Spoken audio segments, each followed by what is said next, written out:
Nice.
Hello. Oh, snap. I forgot to eat it. I'm eating it now. Before we get started today, we need a brain food for the logic game. Or would call it a logic game. Hello. Hi, Audrey. Hi, Tim. Concert clips. Want some?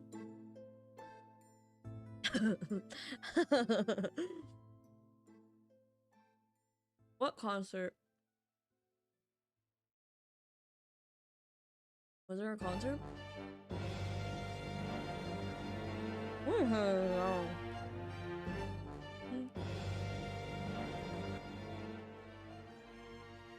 Oh wow.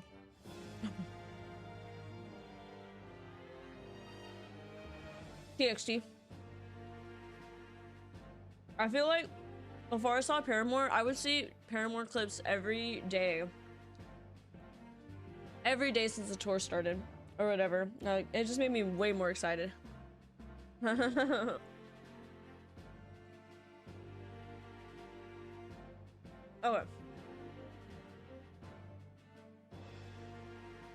Oh, feel better. Oh no. Sorry about the internet troubles last time. My internet's been kind of like stupid, but whatever. Also, I bought water bottles for when my friends come here, so now I have to drink them all. So don't come for me, but drink water. I also was late on uploading the VOD because I just forgot. So, it's up now. It's up now. Hi, Chris. You know, they're gonna make me feral by my mom's. You're going with your mom? Oh, that's kind of cute. I went with my mom to a Fall Out Boy show, but she sat with my sister. Me and Jeremy won Fall Out Boy tickets separately once. I've won Fall Out Boy tickets twice in my life. We won. Jeremy also won, and obviously Jeremy is gonna be my plus one, so we just gave the tickets to my mom and my sister. It was kind of funny. I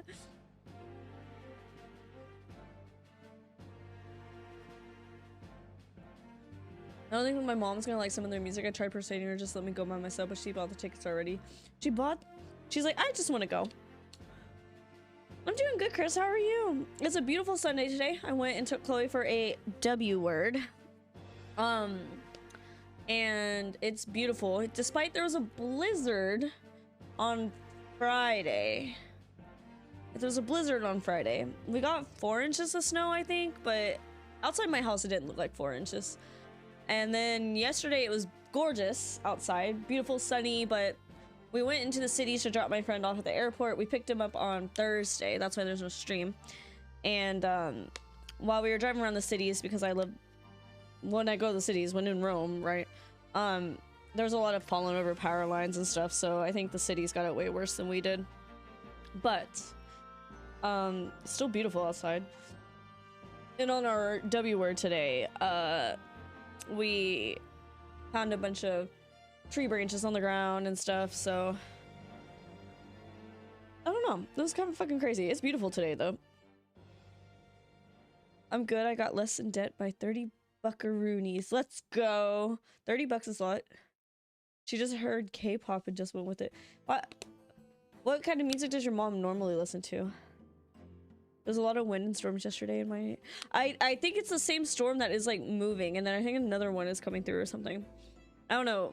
The storm that came through on Friday was awful. I don't know. It was pretty... Apparently, like, it shut down, like, Chicago O'Hare Airport. So, I don't know. It didn't affect us too much, except we lost internet for a little bit, but we had to drive to the airport anyway, so... She would probably like K-pop then. Hi, Juju. I'm so fucking excited. I want to use my Instapot more. We only use it for rice, and it's kind of a pain in the ass because I don't... You know how, like, rice cookers have ceramic inside? I am too lazy to buy a ceramic inside on the internet for some reason when... Oh, I had the window open, the wind's blowing, the door closed. It's 56 outside. It's beautiful. I'm too lazy to buy things on the internet sometimes. Because when I buy things on the internet like this, I have a misprint. I don't have anything on this sleeve. It's supposed to say Fall Out Boy on this sleeve. It has a little thing on this sleeve, not this sleeve. So that's why I don't buy things on the internet. It sucks to clean that rice. I need to buy a ceramic inside so bad. The problem with TXT, they have like 16 different... What? I don't know anything about them. I don't know. I know a little bit about K-pop, but not enough. Not enough. I dig it though, but I don't go on my way to like listen to it.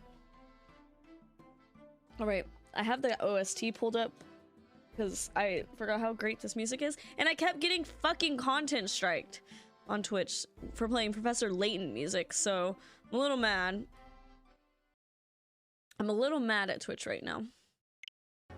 So, and I had to piece the VODs together, and it's just so annoying.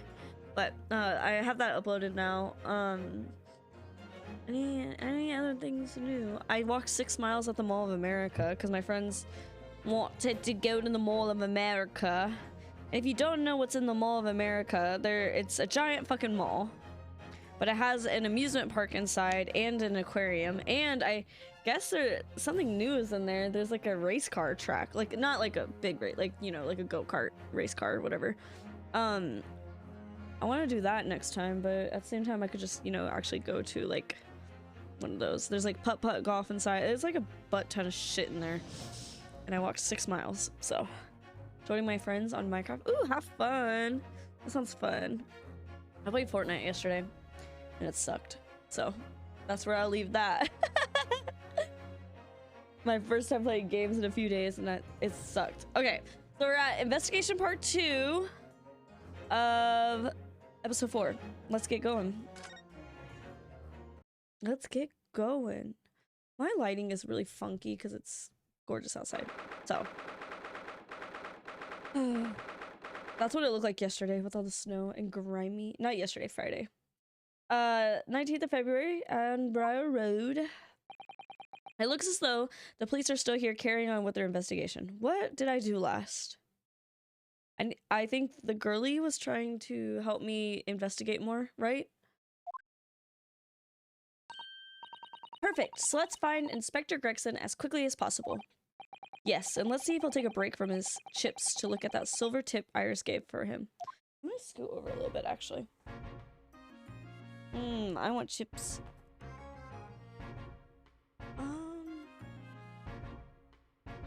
That better? I can't return this hoodie technically because I washed it. I washed it as soon as I got home, and I only realized it was a misprint until yesterday, but I was like, I think it should have said Fall Out Boy somewhere on here. I was correct. So I'm trying to see if they're gonna give me a replacement, but I don't want to return it if they're just gonna destroy it. Does that make sense? I feel like that's a waste of clothing. So hold on, we're trying to. I always feel like I don't know how to set up for stream every day. How do I do this? Also got like scanned by Hot Topic because they gave me, or they had a Kuromi mystery bag for like $18, and I was like, oh fuck yeah, I would like to buy that. And it was just 6 pins, like button pins, not even enamel, button pins, and 2 stickers. I'm like, I don't need that many. So I feel a little scammed. I feel like there should have been one more thing in there to justify $18. Whatever. That's what I was like, they're huge though. One of the stickers is already on my computer, but this one, it's like, the other one was like this big, plus the side. Like, it was huge. And then 5 little button pins, 1 giant pin. Was it $18? I feel like I'm exaggerating. Might have been 16? I don't know. I feel like it was kind of outrageous. It was a ripoff. I'm like, and I can't return it because it's a mystery bag. I'm like, so now I guess I'm just gonna have to give away some pins because I don't really need 6 Kuromi pins. I like these stickers though. I'm gonna put this one on my Kindle. Or use it as a bookmark. I don't know yet. But it was kind of a ripoff. I'm kind of mad. I felt a little scammed, plus on top of my sleeve on my hoodie being wrong, I feel a little scammed. I don't really care though. I kind of think having a misprint is kind of fucking funny, so it's not a big deal. But I don't know. Oh, I'm supposed to show him something, I think. It's pink! Inspector Gregson? Herm. That's where I get it from, is this fucking game. I keep saying Herm. I don't know where it's from. It must be here. Do you have a moment? I'm sorry to say I don't. I'm a very busy man. Much too busy to talk to a pair of foreign gadabouts? Gadabouts. That's for sure. We have these for you. A present from Miss Iris Wilson. What? From me? From her ladyship? Her ladyship. Give that here at once. Come on, hand it over. That's for me. I realized that British people say because they pronounce it the same as with. Gotcha. That kind of makes sense. We don't. They do. I think British accents have a lot more but not like a southern way, but sorta. I don't know. It's weird. It's interesting. Not weird. I don't like saying weird. I'm trying to be better. I'm trying to make sure also Hobart doesn't eat Chloe's food because he's being a peach.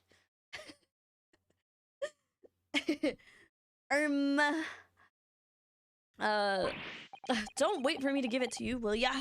Will ya? What was that coin exactly? It's a silver crown, obviously, but it's a lot more than that. It's, well, it's an appearance fee. That's what it is. An appearance fee. I'm literally just talking, like, sometimes I be saying shit and it's literally the dialogue. I feel like my life is a video game. Hold on, I don't like how dark it is. There we go. My camera sometimes, there's no in between with exposure and it stresses me out. What if I turned off my ring light? Don't need it on. Maybe, we'll see. Maybe if I just...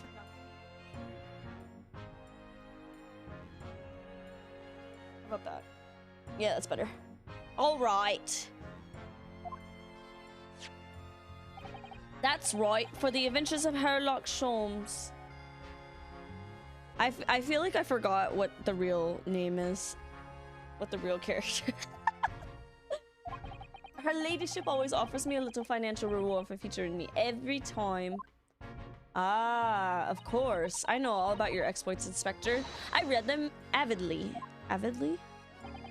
Of course. Her using my name without my say-so does make me the butt of a lot of unpleasant jokes, but still. I'm sorry, Inspector. That must be difficult for you. Never you mind that. Ryunosuke sometimes feels like... Is he autistic? Is he just like me for real? Sometimes he'd be saying stuff that sounds like... It's like... scripted. And I'd be doing that. Is he just like me for real? Just like me for real. Okay, I'm putting lotion on my hands. My hands are really dry. It's stressing me out. Sorry? Sorry. Tell the gentleman in black whatever he wants to know. I trust that won't be a problem, it says. Well, obviously it's not a problem. Go on, fire away. What do you want? Well, if you wouldn't mind, Inspector, we'd very much like to know the address of Mr. Natsume's lodgings. I couldn't remember his last name. Ah, the little knife-wielding mustached... How do you say mustache in a British accent? Mustache Japanese fellow. They're not saying Nipponese. He lives right in an old hovel. It's just over there. Look. Look. Oh, he's in the wonky house with the wonky ass bike on the house corner with that wreck of a bicycle propped up. That is nearby indeed. If I remember rightly, the landlord is Mr. John Garadeb. Deberag? Bederag? Is that a funny haha name? Right, well, if you see her again, you make sure to give her ladyship my regards. You hear? I mean it. You tell her that Gregson sends his very best wishes. Don't worry, Inspector, we will. Goodbye for now, then. And long live her ladyship. Uh-huh. Well, at least he told us what we wanted to know before he left. Yeah, so then, shall we go and see what we can find in Mr. Natsume's lodgings? Definitely. I forget if it's a pun or a Holmes character. Gotcha, gotcha. Alright, we got a new location.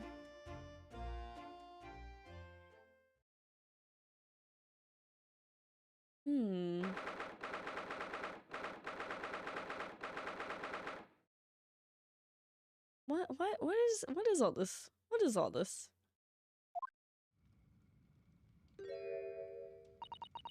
May I help you? Yes. Would this be the residence of Mr. John Garrideb? Indeed it would, sir. And who may I say is calling? My name is Marianosuke Naruhodo. I am...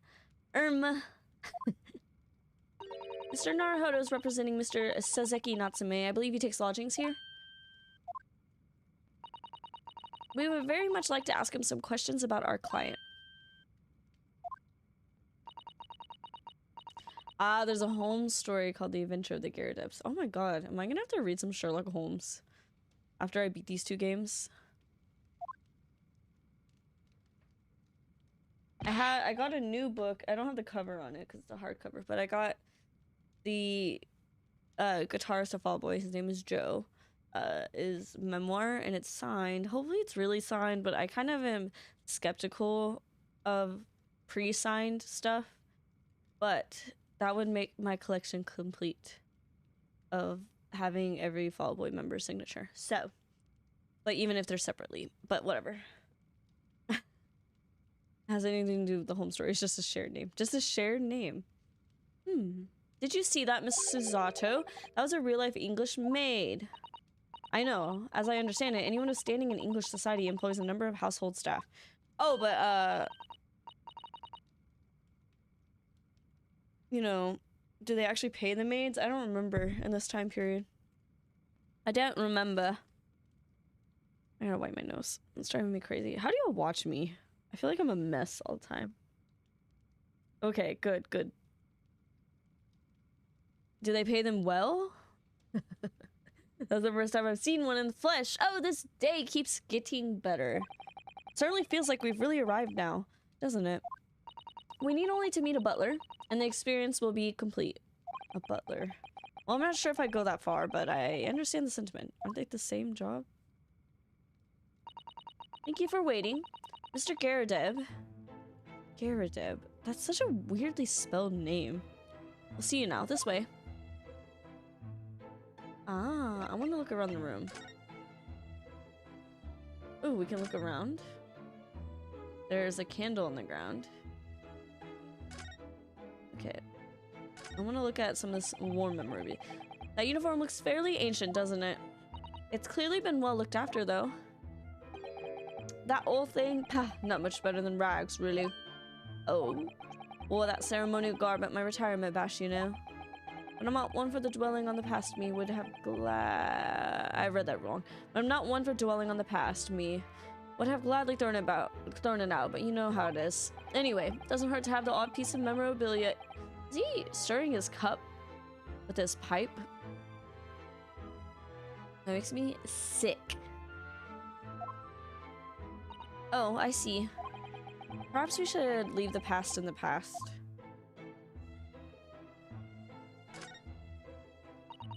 That looks like a Medal of Honor. It's showcased on a very grand banner. Yes, it's displayed with some pride, I would say, although it bothers me that it's not straight. What? That old thing? Sorry. I should be glad to see the back of it. But the general would turn in as great if I disposed of it. The wall's the best place for it. Keep the bally thing out of my way. So it's just been polished to shine by accident, I suppose. That was not him say that. There appears to be an inscription on the medal itself. Look. Let me see. It says, for distinguished participation. Sounds like the kind of honors even I could be in line for. Well, one doesn't like to blow one's own trumpet, but I was given that for my time in the army. Stop doing that. That's fucking weird. Can't measure an officer by the number of medals to this name, of course. Common knowledge in military circles. He's a military man. I mean, I feel like that was kind of obvious. I didn't mean to do that. Stop it. Is that a portrait? That portrait of Mr. Garrideb is glaring at me, I swear. Have you noticed that all the little frames contain photographic prints of Mr. Garrideb as well? Yes, and there seems to be a statue of a lion on the mantelpiece as well. Ah, yes, seemed to come back from the local pawnbroker with that little trinket. Seemed to come back? What do you mean? The chap who runs the place is a bally wizard, went in to sell him something and came out with that thing. In point of fact, now I think about it, I'd rather often find myself leaving the place with something I don't need. The lion ornament certainly does seem surplus to requirements. Doesn't pull out her punches, man, or her throws for that matter. Anything else? I mean, the cannon. That's a full-size cannon. What the fuck is it doing in here? Oh, it's real. I thought it might be a replica. That old thing? Bah, that's a little more than a toy. A toy? The army was selling it off when I retired, so I decided to give it a new home. They're just selling weapons. I guess they kind of just do that. Never know when the enemy might attack next. Jolly useful to have a cannon about the house. Really, it isn't overkill? Be prepared, I always say. You never know what this twisted world is going to throw at you next, boy. Do you think there may be trouble brewing, Mr. Garadem? Always is. Take Joan here. Never fails to have a clean apron and reserve dries them on the barrel, you see. They dry very well in the cannon there. Joan tells me what... Which rather proves my point, I feel. Been reduced to a drying rack.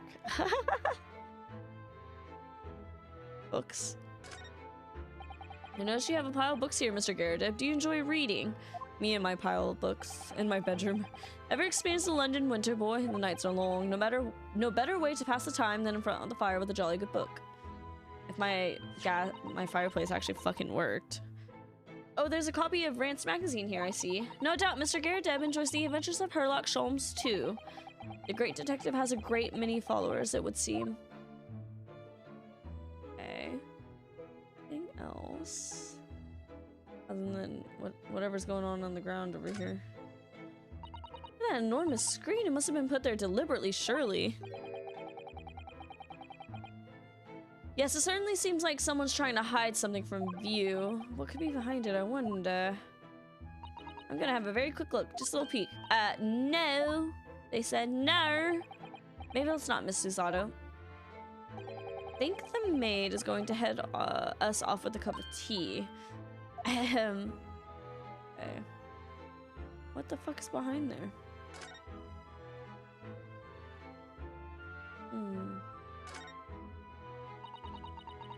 The old candle holder looks a little out of place here, wouldn't you say? Yes, you're right. It's clearly supposed to be gold, but it's almost completely black for some reason. What? That old thing, yes, just a cheap piece of ironmongery gimcrack, really.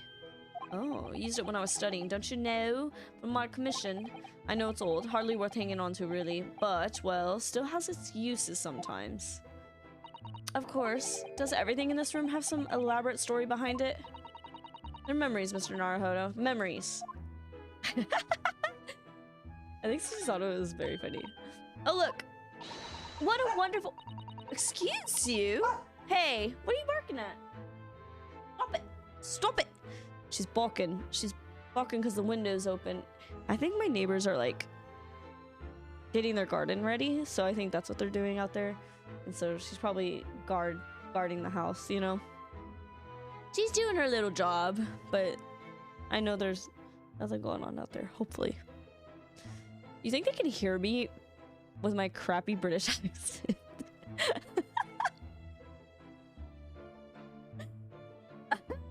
Lined up on that gleaming silver cake stand. I want a cake right now. Right now.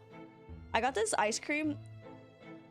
I don't remember what the brand is, but it's a gooey butter cake is what it's called, and it's fucking good, dude. It was an $8 pint of ice cream though, but it was very good. What a wonderful collection of cakes lined up on that gleaming silver cake stand. It's so good, Juju. I think it's called like Ginny's or something. I don't know. My friend suggested it to me, so I went looking for it, and I found it at like a natural food grocery store or whatever. You know what I'm talking about? And it was really fucking good. I've been slowly eating it because I'm like, it's fucking $8. Like, that is crazy, but it's good. It's so good. It's really rich, so if you really want something like sweet, that's what you want. It's like, oh, it's just so good. I was like kind of shocked. I was like, Because I was like, I wanted to get another flavor. There's like a peach flavor, but my friend specifically said gooey butter cake, and I was like, okay. And then they were $8. I was like, maybe not. I just got one for now. For ice cream? I don't know.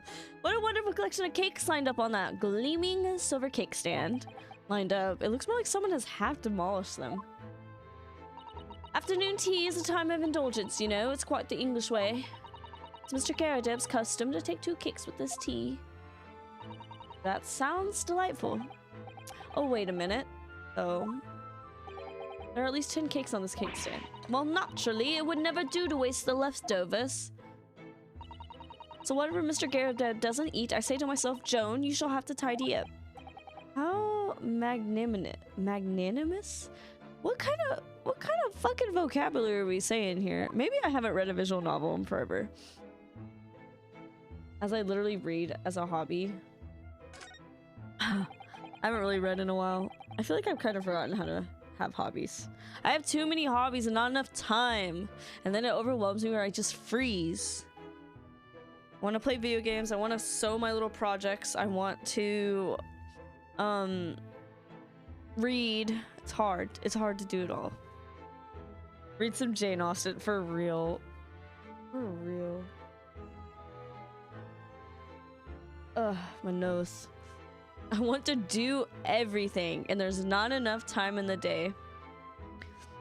Even though I could just play video games on stream. That would kill 2 birds with 1 stone. But I want to play more video games. I want to play my silly little video games. There's a lot of dog hair on my mic. I haven't been on stream, obviously, in a few days, so. Look at this crockery of display here. It's rather unusual, isn't it? Oh my, a genuine London dresser. Isn't it delightful? A genuine London dresser. What the fuck are you talking about? All those shelves seem to be broken and the crockery is... Oh dear, it's in pieces. Yeah, no shit. It really is. The word cracked wouldn't do that Chinaware injustice. You think they're speaking Spanish? You think they're speaking... You think they're speaking Japanese to each other right now? I wonder. Perhaps a cannon was fired at it. Or do you think they would be... I feel like they would be racist for some reason. I just get the feeling that Mr. Garadeb and his maid would be a little racist if they were speaking Japanese in their home. Perhaps the cannon was fired at it. Wait, no, he has. If they use san, they're speaking Japanese. Okay. I feel like you said that last time. So, probably something like that. Let's not delve too deeply here. I mean, something fucking happened, right? Alright, I think we looked at everything. So let's talk to him. Oh. I have to look at him first. Good day to you, John Garadeb, at your service. He's part of the scenery, apparently. Pleased to meet you, sir. This is Ryunosuke Naruhodo. He's a defense lawyer. Do excuse me not getting up. I took a shot to the knee a few years back in the Battle of Maiwand, don't you know? Maiwand, is that a real? Earned a medal for my pains, but had to withdraw from service, handed over the reins to the up-and-comings. So he's a retired soldier. Yeah, I got that. It's a hell of a job getting up and down the stairs now. I can tell you, don't get out much as you can imagine. Yeah, it's quite a climb up here to the 2nd floor, isn't it? I was painting at the top of the stairs. I was panting at the top of the stairs. Maiwand is in Afghanistan. Huh. And then a whole century later. Huh. Was it a real battle? You really... Can y'all not do that, please? Please. Come on. Come on. Thank you. She likes to step on all the, like, electrical wiring of my PC. I do not know what wire... Yeah. I don't know the word. But, I just leave it on the ground. Wars do be happening. In the original home stories, John Watson was a veteran from a war in Afghanistan. Huh. Wait, I took a British history of the war. Why don't I remember anything? I feel like my brain is broken. I feel like the pandemic killed what was ever was left of my brain. Does that make sense? I feel like I should know. If my friend, who is a history nerd, she got her degree in history, was in here, she'd be making fun of me. I know it. Britain did a shit ton of bad, arguably unethical things. Oh my gosh. Oh my gosh. Les Mis. I need to watch Les Mis again. Yeah, maybe this war lasted like 2 days. We don't know. We don't know. You really must take more exercise, Mr. Naruhodo. She's coming for me. She's coming for me. Me getting winded. I was doing my little brain games just after walking or whatever, and my heart rate was so high and it yelled at me. It was like, why is your heart rate high? I was like, I'm focused. Do you think so? Well, Mr. Garradeb, no doubt you were very courageous to earn yourself a medal. Oh, it was nothing. The medal's just a folderol. What the fuck? How many? We need to keep a tally of how many words I don't fucking know. Just a folderol, really. Would like to offend the general, though, so I grudgingly displayed it on the wall. Why don't you fetch it down, Joan? Let these good people see it properly. I want tea.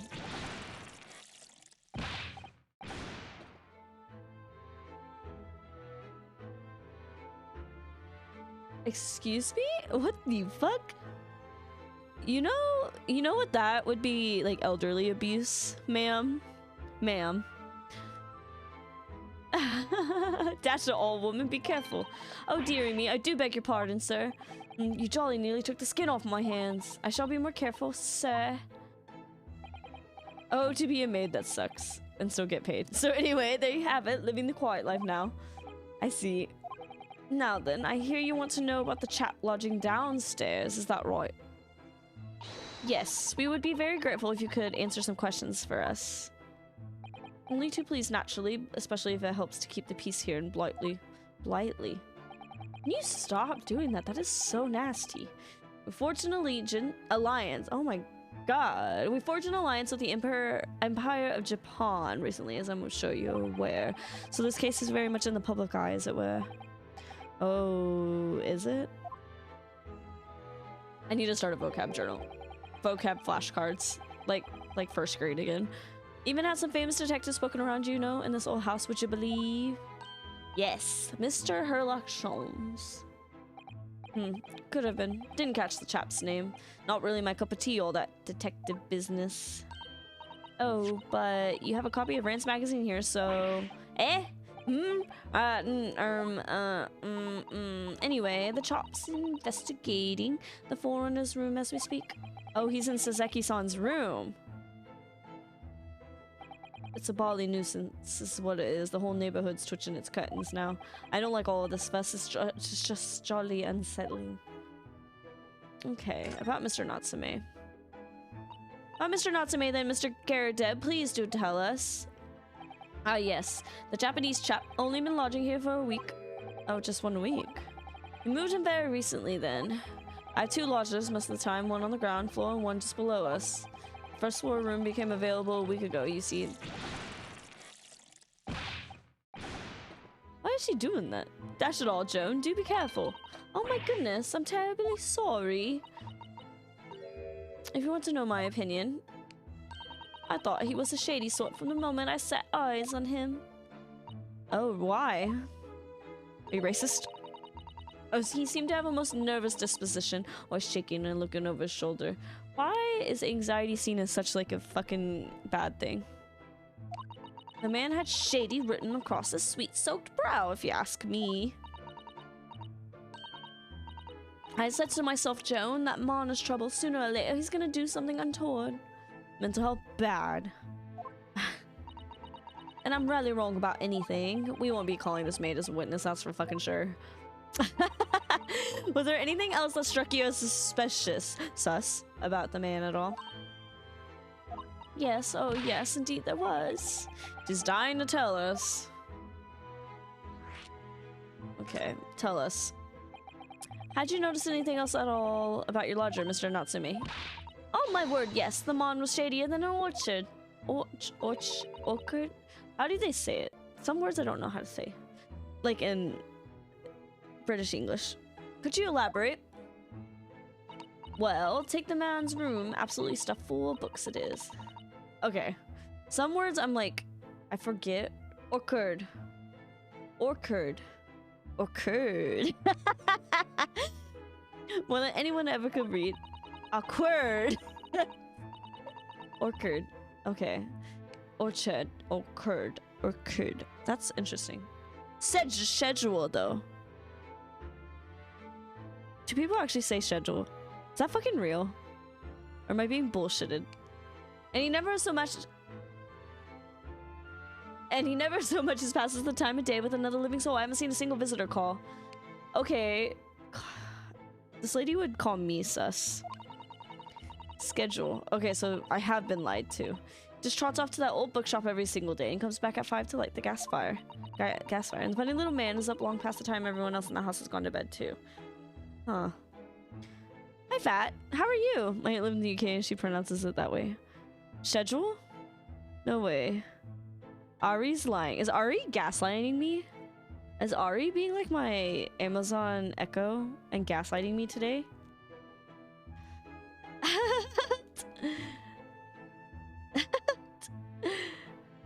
It's how I say it and I have heard it. Wait, what would area of Britain, Ari, would you say your accent is from? How are you, Fat? Have you played the Ace Attorney games? West Midlands.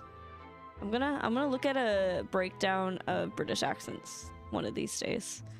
As I have literally a list of things I want to look up because of this stupid game. Funny little man is up long past the bedtime. We already read that. Oh, I see. The gentleman on the ground floor goes to bed at around 9 each night. But I've never known that Japanese fella to retire any earlier than 2 in the morning. It's just like me for real. I'm a shady fella. Could you clarify something, I wonder? What? I do forget how many different accents there are in the UK. I didn't realize there would be that many differences. There's like a ton. It's kind of Oxford, wherever that is. I don't know anything. Did I take 2 semesters? I think I took 3 semesters of British history. Because I needed a elective and I was like, well, I'm already here. So I took the 3rd one. Did I really do that? Hobart's big booty is on my fucking extension cord for all my stuff. Quite a few words here are pronounced differently depending on where you're from or if you're posh. Right. How do you know so much about Mr. Natsume's routine? She's got jiggly physics. I'd understand that neither of the lodgers live on this floor of the house. Is that correct? That's right, yes. They're both below us on the 1st floor in street level. I gotta sneeze. Okay, I don't have to sneeze anymore. So what we're saying is, Molly, no matter how you pronounce things, somewhere in the UK, it's correct. I could just talk like I'm reading. I don't know how to make it interesting, though. I have to sneeze and it's not happening. And then, how is it that you know so much about lives of your lodgers? The precise times that they come back in the evening, for example, even the times they go to bed. In the cutscenes for when they speak, Susato and Ryunosuke, their British accent's very subtle, though, I will say.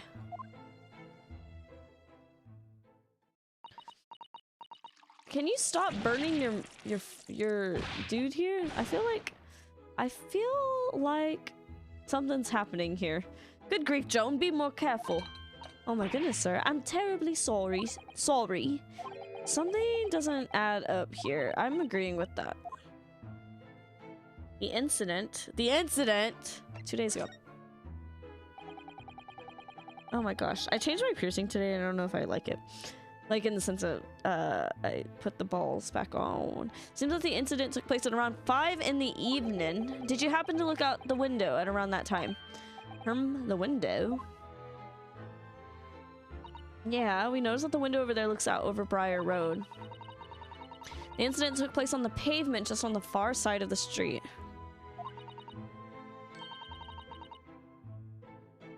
Guess what Jeremy just texted me?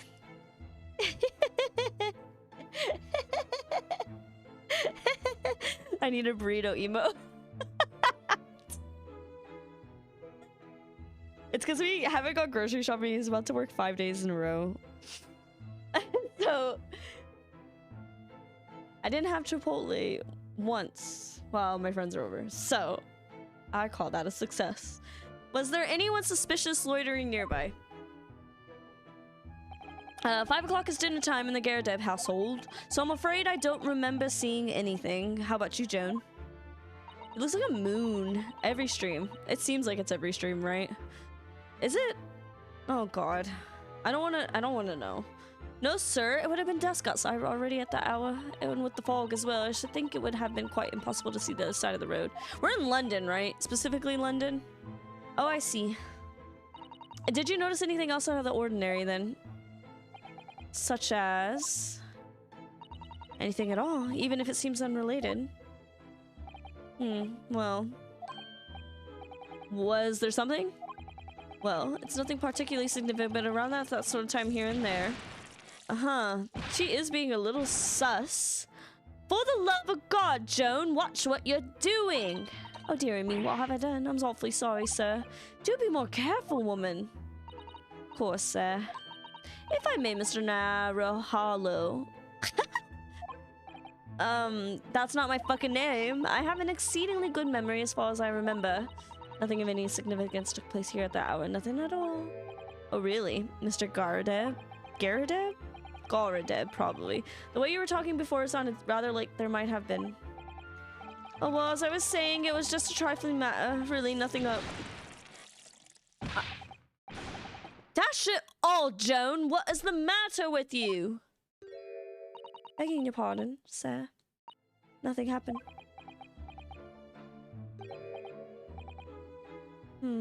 Yes, quite. Nothing happened. We sat down to a quiet and eventful meal. Joan. That's right, Mr. Garadeb. What is the matter with these two? Sounds like something happened here in this room on the evening of the incident. But what? I wish I fucking knew. Mr. Natsume's room. Could you tell us which floor Mr. Natsume's room is on? Why, certainly, just below us on the first floor. And Mr. Sholmes is investigating there even as we speak. Yes, told me his name has asked him to look into the matter, so I gave him the key. Mr. Natsume has engaged Mr. Sholmes' services. That's a blatant fucking lie. Would it be alright if we also had to look around in Mr. Natsume's room, and I mean, I'm his fucking lawyer.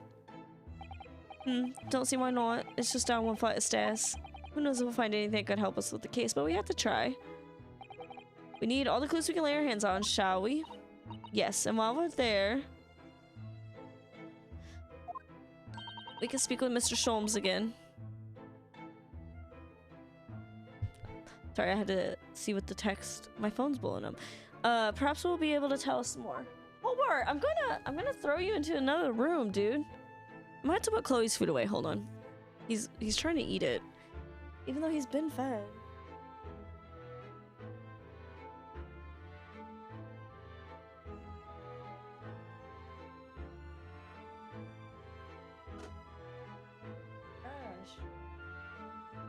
And like, Chloe gets all defensive about it, and she starts growling, and it's just, Okay, let's go into Mr. Natsume's room. When I think of Natsume, I think of like a Harvest Moon.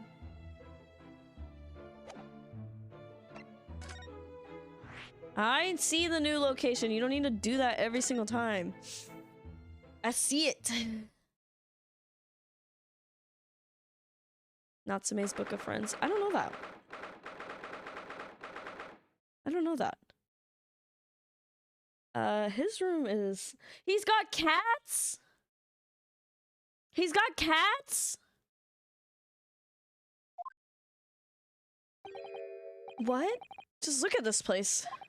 Smell it. It's so musty in here. Yeah, because he doesn't have a window. I suppose it's the mountains of old books that are responsible for that. I don't think I've ever seen so many books in all my life. You haven't been to a fucking library? Me neither. So dark in here too. Wait, when were libraries a thing? Or they were only for the rich people at this time, I guess, right? for the rich and like monarchy and stuff. It's so dark in here too. I guess I can't criticize them, but I was going to. Is that the window over there?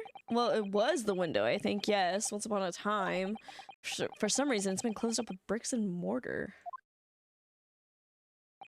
So this is where Mr. Natsume lives. By the way, I haven't spotted Mr. Sholmes anywhere, have you? Why don't we just look around? But according to what Mr. Garadeb told us, the great detective should be around here somewhere investigating.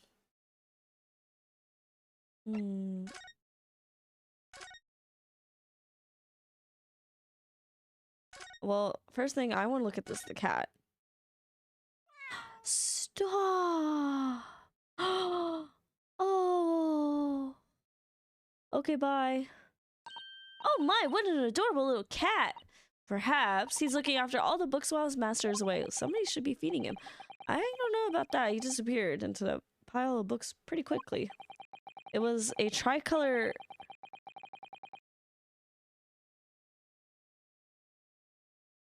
What? What? Mikey? What? What? Did they even have that sort of cat here in Great Britain? Tricolor Mikey? Mickey? That's what they call calicos. Okay, I was like, Mike? That's Mike over there. Perhaps Mr. Natsume brought the little creature with him from Japan. That's made me feel homesick. They don't have calicos? The cats are even different? Maybe, you know what? Cats aren't, what's the word? I don't remember the word. Basically, cats kind of are bad for the environment in the sense of like, if you have outdoor cats and they kill like lots of birds, because technically cats aren't, I don't know what, native? They're not native to America. I don't know about other places. And like domesticated house cats, at least. Not like giant fucking, you know, bobcats and stuff. But like, you know what I'm talking about? Yeah. They're bad for they kill a lot of birds. I had one cat that killed a lot of snakes. And he killed a bird too in the house. I miss that cat. It was kind of funny. Hobart is not like that at all. Right, buddy. But yeah, now I know that's actually really bad for the environment. Apollo canonically has a calico named Mikeko, which could literally translate girl calico. In the drama CDs, I think. Oh, so it is like related to each other. My cat jumped through Apollo Justice in this game are related to each other. My cat jumped through the air into the window and caught a fly in its mouth. That munched it from ew. Ew. There was one cat in my foster home. Her name was Chester, and she would eat the geckos outside. And so her farts would stink so bad. She was the only one that would do that. She was a really kind of brainless cat. I loved her though. You know what I'm talking about, like the little geckos. I don't know. Are they in other parts? I've never seen a gecko here, but like there was like my foster home had millions of fucking geckos. They were kind of like crazy. I feel like there might be more common on the East Coast though than the West Coast. Wait, maybe not. I don't know. They must be Great Plains. I don't know. Anyways, we've only been in the country for 2 days. We've only been in the country for 2 days? Huh. I feel like I've been playing this game forever. Alright. I'm gonna look at this desk. The desk seems to be wedged into the crevice between the mountains of books on either side. I suppose Mr. Natsume would sit there and read while stroking his cat, but surrounded on all sides by these towering old tomes, surely he dreamt of books every night as well. Yes, he must have done, mustn't he? What a weird sentence. What's this? It's a receipt from a secondhand bookshop. Your books. I went to Half Price Books and bought a book for $5. Felt good. It was on my list. I wanted to go back though. I want to spend more money.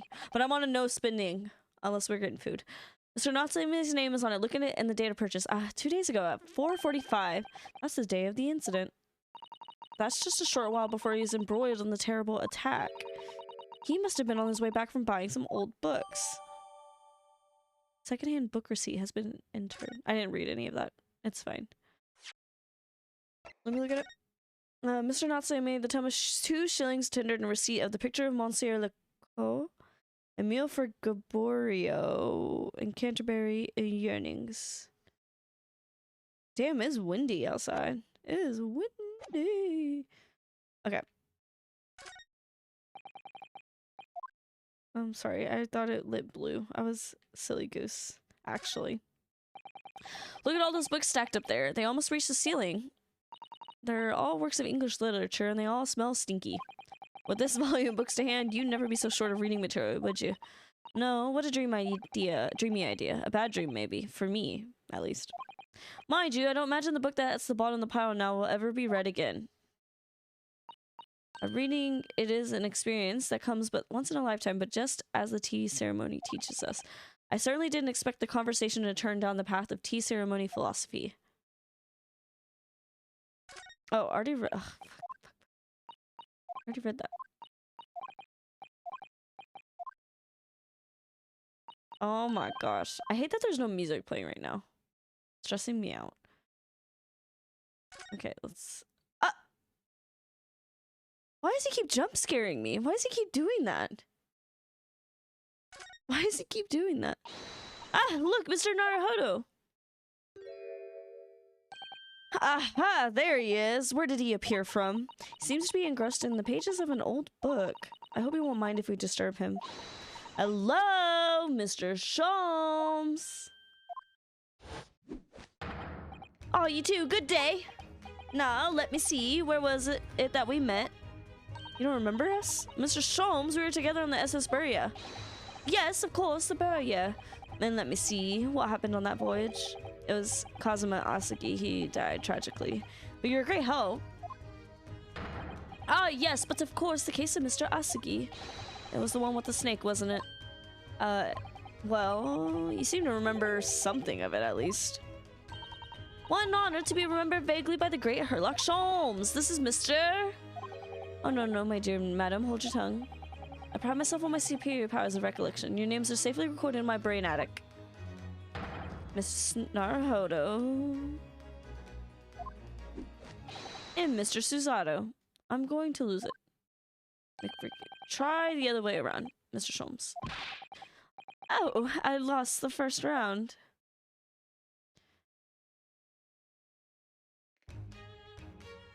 Okay, there's the music. In truth, I had hoped to invite you both to my Baker Street suite the day we arrived in London, but some Scotland Yarders ambushed me at the railway station and whisked me away to a crime scene. It was an entirely trivial case, of course. I solved no matter than 30 minutes.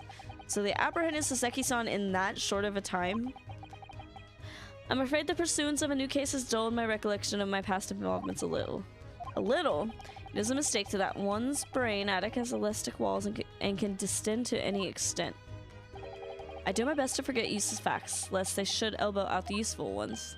Yes, those are my own words of inimitable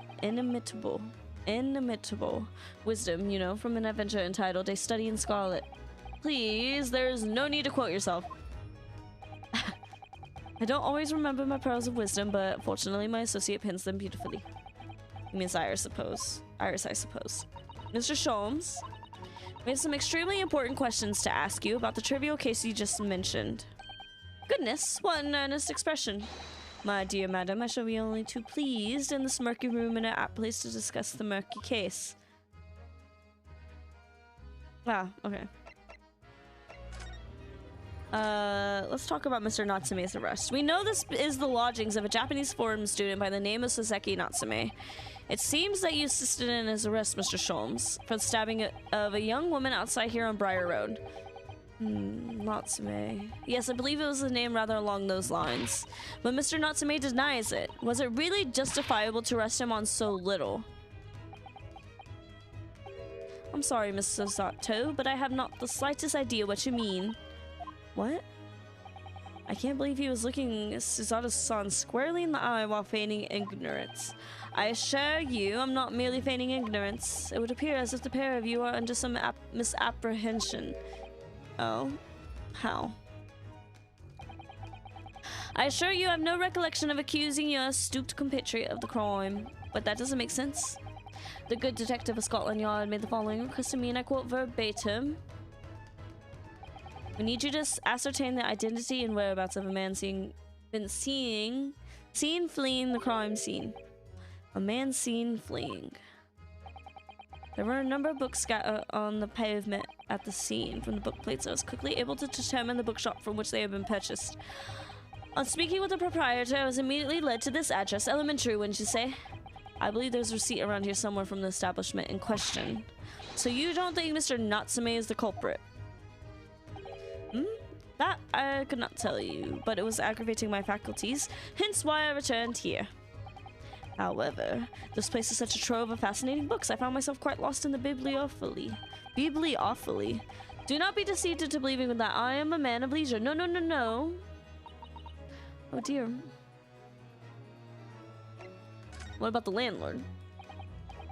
Tell me, have you encountered the landlord of these lodgings? Oh, he wants to tell me about the landlord. I didn't want to ask him to tell me. A retired military man. It was the first time I ever met a soldier from the Great British Institution that is the services. It was the first time I ever met a maid from the Great British Institution that is of service. I didn't think it was that funny. Oh, I didn't think it was that funny. I do apologize. As you may well be aware, many households in London employ a maid. Many? I read as much as my Great Britain primer. Many households? Many? So, oh gosh. So conversely, whether or not a household employs a maid has come to betoken the social standing of those dwelling therein. Betoken their social standing? Sorry? Put simply, my dear fellow, those who employ at least a single maid are considered middle class. Those who do not are beneath that. And the upper have I heard this word or have only read it? Echelons of society. I don't think I've ever heard the word. Of course, households employ enough staff to constitute a large family. Goodness, how extraordinary. As you can appreciate, for those on the precarious boundary between the middle and lower classes, being able to afford just one maid is of the first importance. I had no idea. And it is for precisely that reason that I find great stimulation in the situation upstairs. Specifically in the retired army veteran, Mr. John Garrideb. Affable as he is, the fellow is hiding something. Whether or not it imposes on the circumstances of this case, I am as yet unable to ascertain. I'm thoroughly lost on what he means to say. I am too, even though I just read it out loud. This is a dingy room. This room is thoroughly suffocating for the soul, my dear fellow. He needs an air purifier. I assure you, any man whose lot is to dwell in a place such as this will stab somebody sooner or later. Oh my god, chill out! Mr. Natsume has stabbed no one. But sooner or later, as I said, I'm going to lose it. I'm gonna freaking lose it. I don't believe that's the issue here. What's this dark little room, Mr. Sholmes? Why is there no longer a window? Do you have any idea? Sorry. No window. Well, I mean, I can clearly see there is a window of sorts. That used to be a window, but it's been completely blocked with bricks. I see. The answer to that question is quite simple. Window tax. Window tax? What is that? Surely not a tax on the windows. Precisely that. Precisely. Until relatively recently, a tax was levied on households in this country by the number of their windows. You have got to be kidding me. Those of lesser means, having inherited a sizable and costly family home, perhaps rapidly closed windows up. While the rich open the windows here, there, and there, here, there, and everywhere. This is true? In an effort to curry favor with those in power by furnishing them with large sums of tax money. How awful and unjust, forcing people to live in rooms devoid of light. Disease was rife as a result. So some 40 years ago or thereabouts, the window tax was abolished. Huh, I really had no idea. I keep yawning. I'm so sorry. I think my W word is catching up on me. But its legacy remains, as you can see, in squalid lodgings such as these, for example.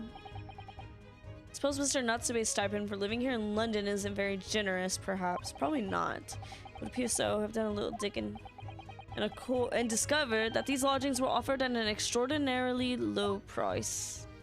Because the room is awful. Apparently, Mr. Natsume only moved in here about 1 week ago. Yes, that's correct. He's got a lot of shit in there already. However, I don't believe the low rent is explained by the shabby nature of the accommodation. How did he get over here with the cat?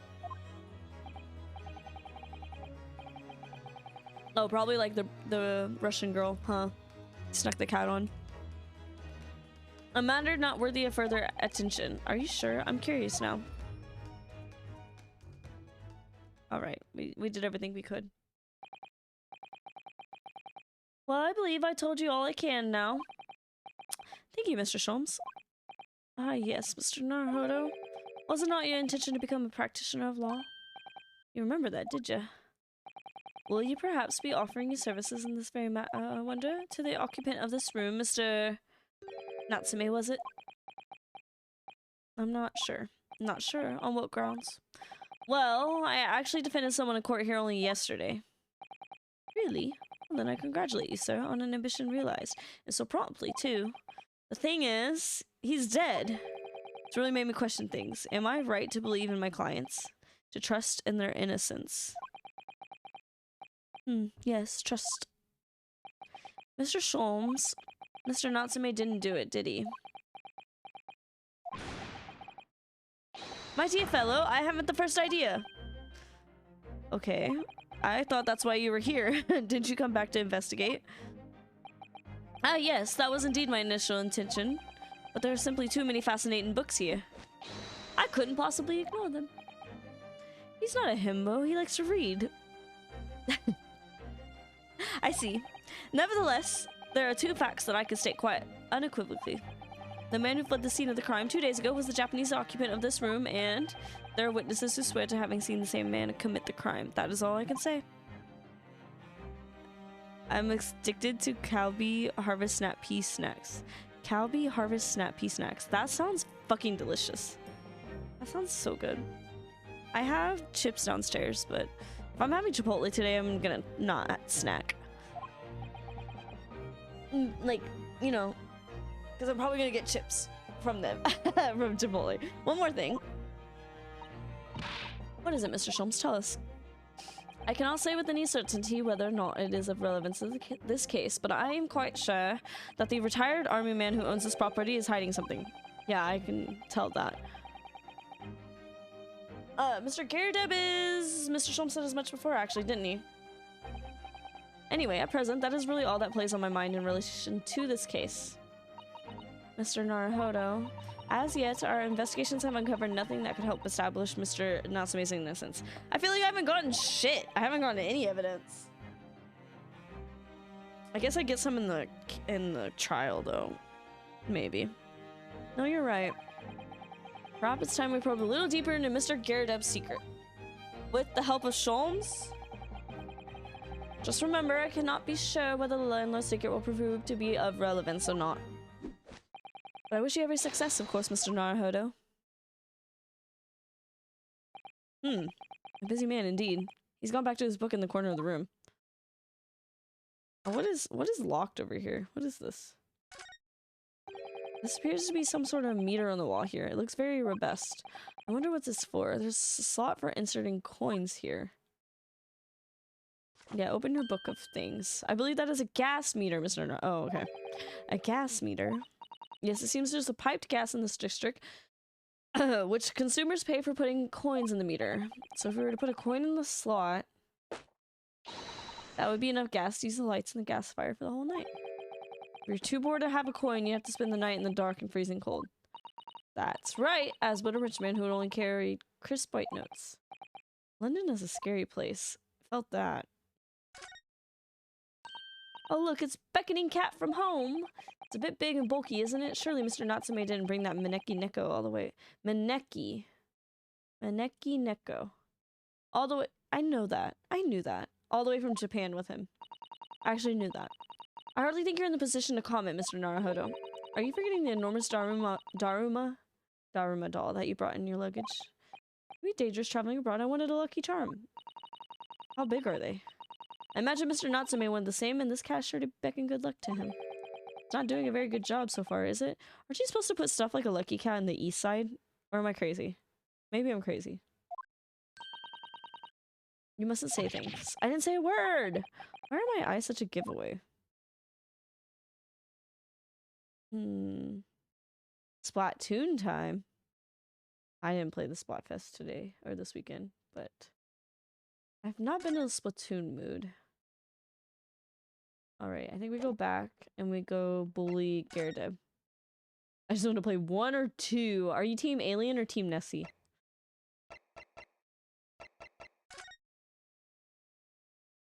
Nessie? Okay. I feel like everyone's Alien. I don't know what my friend chose. I could probably see.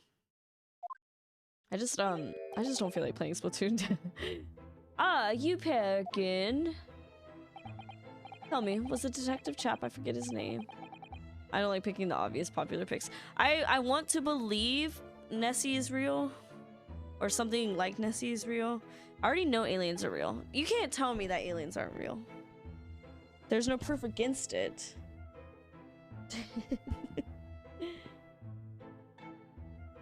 Someone would argue that would be like arguing against God. I'm just pretending for this weekend. Look, they should have said your favorite cryptid. That's what they should have said. And then it would have been different.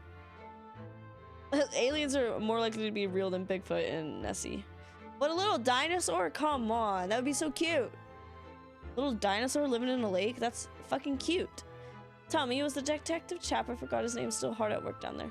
Wait, I actually don't know the history. How was Nessie proven or disproven? Mr. Herlock Sholmes? Yes, rings a vague bell. I want to learn more. All that detective business isn't really my thing, I'm afraid. Well, Mr. Sholmes is in his element down there. Jolly good show. Every time I go to Barnes & Noble and there's like there's a section for local like books or whatever, you know, I don't know if every Barnes & Noble is like that. It always has this like Minnesota cryptids and lore, and I always think, I should buy that, but I never do. I don't know the Minnesota cryptid lore stuff.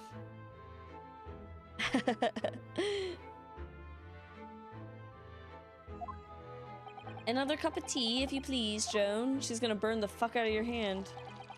Now then, why don't you tell me what... For the umpteenth time, woman, will you watch what you're bolly well doing? I'll be serving dinner shortly, sir. Oh, yes, of course. Frightfully rude of me, but I'm afraid I shall have to ask you to take your leave if you'd be so kind. Oh, yes, of course. We're deeply grateful for all your assistance. Not at all, not at all. Don't get much chance to talk with young foreigners like yourself. It's been a pleasure. Best of luck and all. Perhaps you could see yourselves out. According to Mr. Sholmes, Mr. Gyarados is hiding something. Since no other avenues of investigation seem open to us at the moment, perhaps we should do some digging.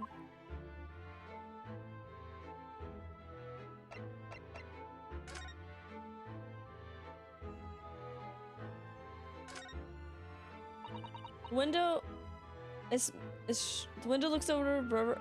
Is Sholmes right there in the corner? Am I crazy? Where the young woman was attacked. Oh yeah, I can make out the police on the far side of the road investigating the crime scene. The glass is rather murky, isn't it? You can't see very clearly. Does this thing open at all, I wonder? I should not underestimate the bitterness of a London winter, sir. As soon as you open that window, the tea will freeze in the pot. No Londoner will go open the windows at dusk in the middle of winter, I assure you. It seems very unlikely that these two would have seen anything of the incident then. Sir, what are you doing? What is he doing? Ryunosuke is just like me for real. Mr. Sholmes? Aha! We meet again, my dear fellows. Good gracious, when did you sneak in here? Relax, Sholmes, sir. At your service. Whatever were you doing over by the window? I am given to watching the evening sky as the sun sets, madam. Yes, sadly, cheerful as the room downstairs undoubtedly is, it lacks an aperture for such observation. So I took the liberty of borrowing a small corner of space by the window up here. Well, keeping an eye to one's windows and desks is the prudent thing to do in London, I'm gathering. Ah, and one other thing, Mr. Naruhodo. I thought perhaps you might be in need of a certain great detective's great mind. Wait, he's not talking about, is he? I didn't expect to be going through that again so soon. You mean Mr. Sholmes? There's a mighty secret in this modest room. My eyes even see the most trivial of trifles. I take it you prepared, Mr. Naruhodo? I think so. There's just time enough for one of my greatly admired great detections. Let us conclude the matter before dark. Damn, it is windy outside. Mr. Garda, although it would seem you're a military man of considerably I have to read this twice. It would seem you're a military man of considerably distinguished service. Your standing as a landlord is most certainly not what one might call frustrate. Huh. I'm afraid, sir, that it is all too clear to me. There are two conclusions I have been able to draw by a careful observation of your living arrangements. I beg your pardon. The first is that even as we speak, we are concealing the presence of a ferocious beast in your care.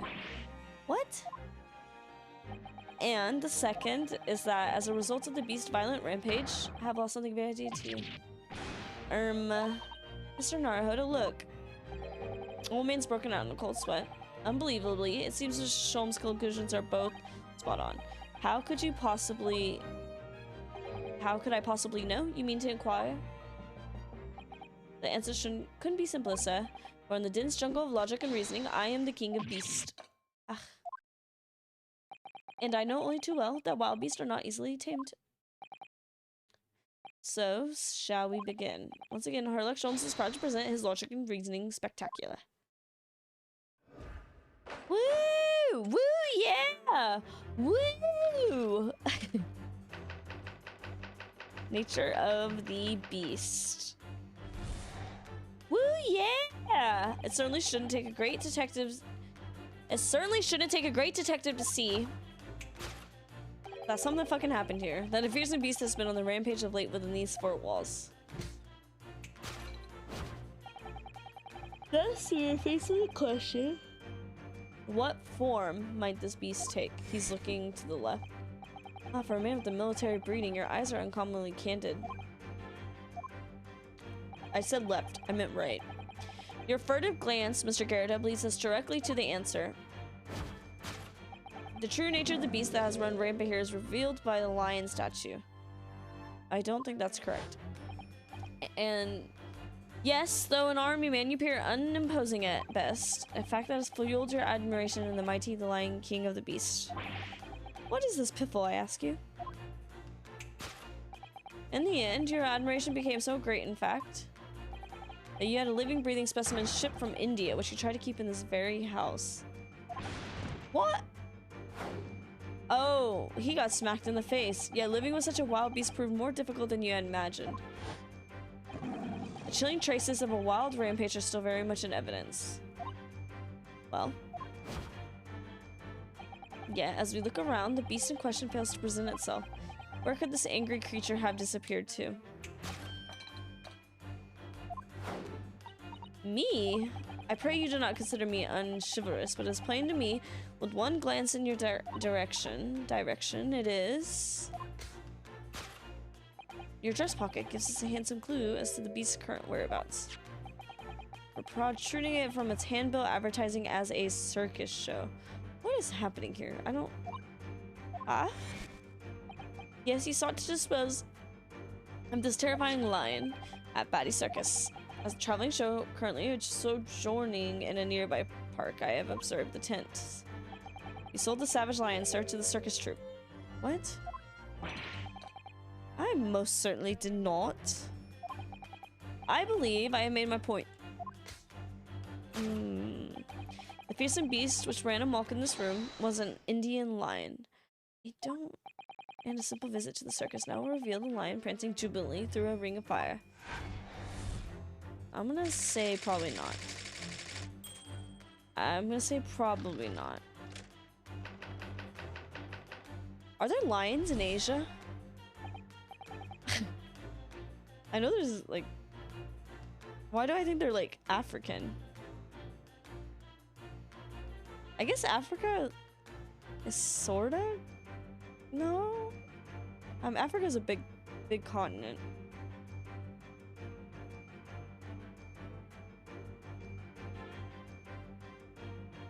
Am I dumb?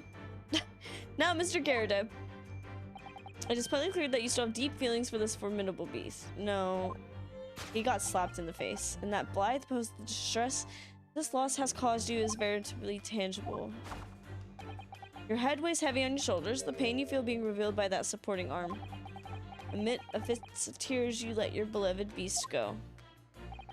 The strain of losing something so dear to you is clearly visible in your visage. Nonsense, man, I simply... But what we must now ask ourselves is the true cause of this pain. And we need only follow the direction of your gaze to find the answer. It is pile of bills that have given rise to the pain you suffer. God, the deduction's always so long. Every envelope contains another demand for payment. For cartloads of meats, potatoes, wheat, and tea. Indeed, feeding your beloved has had a devastating impact on the financial circumstances of your household. So you had no choice but to let it go. Yes, well, now, in a final fit of rage... Excuse me. The ferocious beast carried out one last unimaginable attack. Unimaginable? I didn't see... I saw it on the ground, but I didn't realize what that was. It was fire. The aftermath, which can be clearly seen by observing the carpet over there. A very expensive woolen carpet, if I'm not mistaken. Oh dear me. What could have caused such a destructive outburst? Hi, Ina! How are you? This time, madam, I'm afraid it is you who has inadvertently revealed the truth to me. Your wandering eye has settled upon the answer very neatly indeed. Oh, I put my feet on the ground. To explain the dire state of the carpet, we need only look at the Tower of Cakes. Wait, there is a lion on that. What? Whatever. I don't know. I don't know what's happening here. Let me do the deduction as Ryunosuke.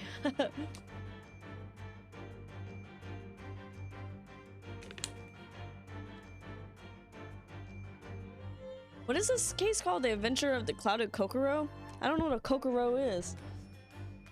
I'm doing pretty good today. I had a pretty good day. It's beautiful outside. I'll get Chipotle later. It's a good day. We need only look at the Tower of Cakes. It's Japanese for heart. Okay. There's no creature more dangerous on this earth than a beast with an unsatiated appetite. I gave up on the British accent so I could actually understand what was going on here. It's a reference to one of Natsume's novels. By certain nobleman. Let them eat cake.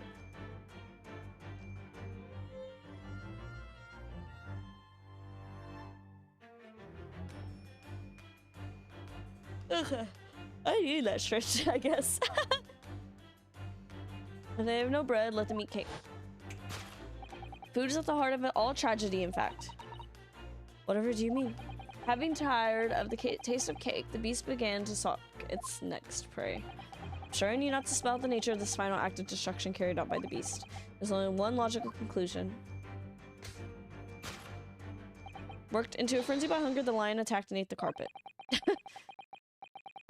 I don't think those teeth marks on the carpet are a perfect match with those of a lion I once saw in India.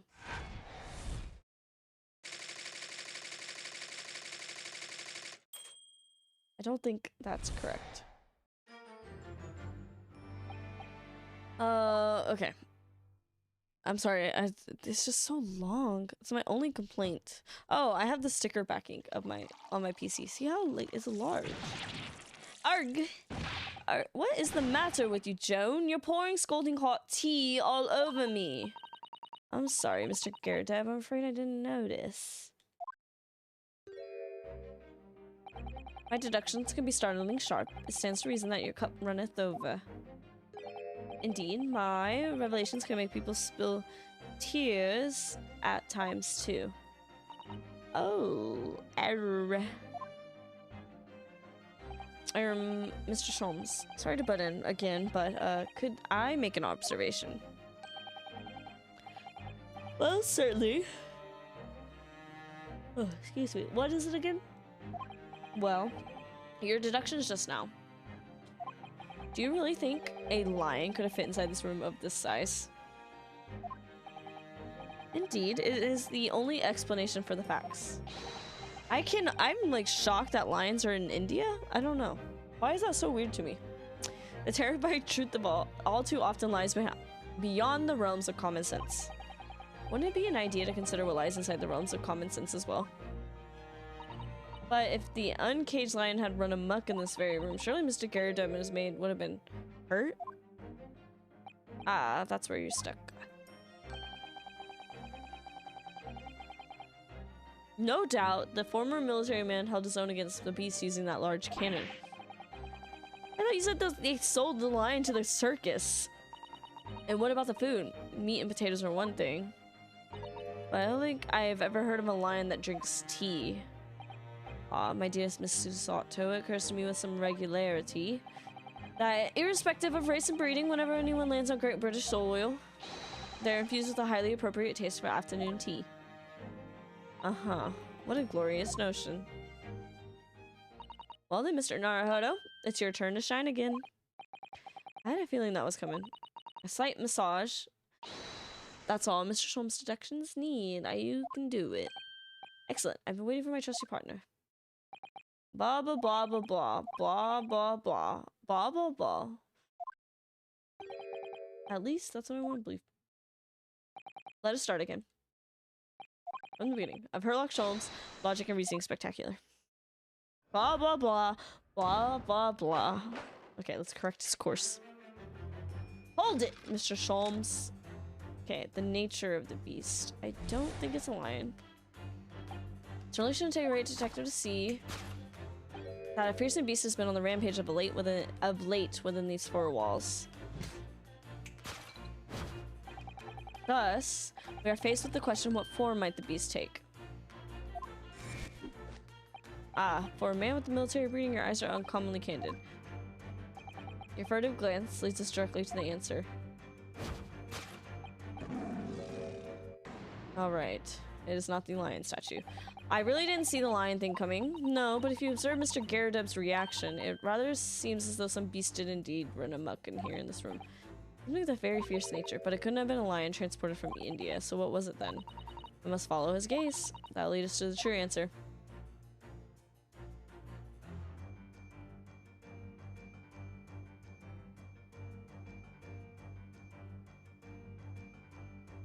Is it this? I can't really see what that is. Oh, I forget I can just click A. What is this photograph? It appears to be from Mr. Garredeb's wedding? Wedding? That looks like a child. Looks very happy, doesn't he? He does, but you can't make out his bride. No, how unfortunate. Something must have struck the glass directly over the woman's face. I wonder what happened.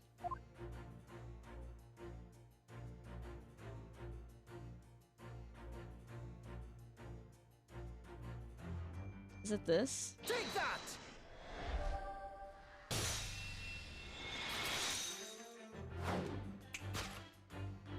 The true nature of the beast that has run rampant here is revealed by that newlywed bride.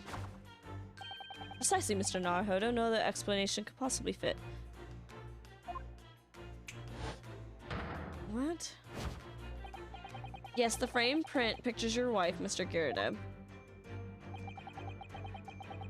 While we lament the fact that her face is obscured, We can still make out our mighty arms and note the considerable horsepower they must contain.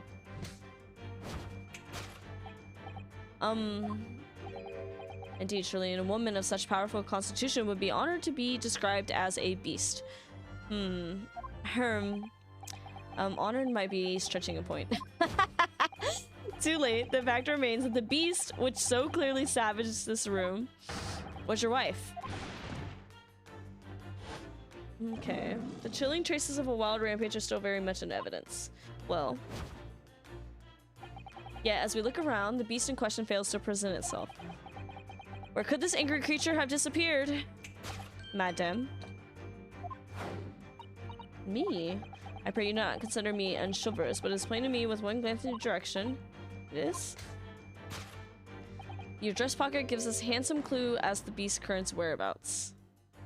The poor, fragile, defenseless woman is beside herself. Well, I don't know about fragile. Oh dear. Anyway, Mr. Sholm's quite right. There's no sign of Miss Garadeb anywhere. But it seems there may be clues to her whereabouts. A clue that this maid is trying to hide. Wonder where Mr. Garadeb's wife could be.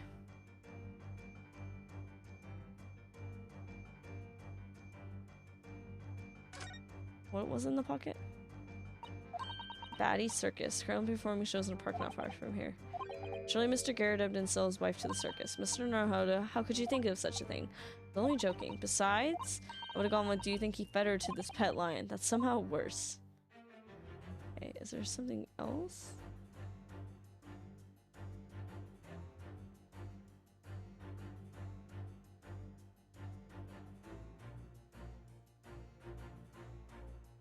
He was slapped. What else reveals where she is? Oh. She's wearing a very large ring. Look. Oh yes, sunflower design with some rather nice embellishments. It's on the ring finger of her left hand, which means it's surely a wedding ring. Looks like it's there on for life too. I can't imagine it would slide off a finger that size. Something to think, Mr. Harden, not to say. Mr. Garadeb's wife in the photograph had a ring much like this one. It was a large sunflower design as well. You have a great memory of these things. A large sunflower wedding ring. It's quite a coincidence that they have the same ring, isn't it? I think that's what we're presenting.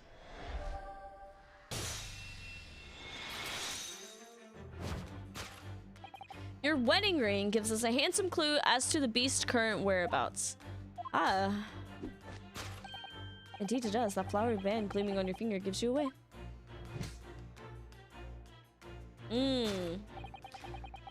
For it is identical to the one shown on the hand of Mr. Garadeb's bride in his photographic print.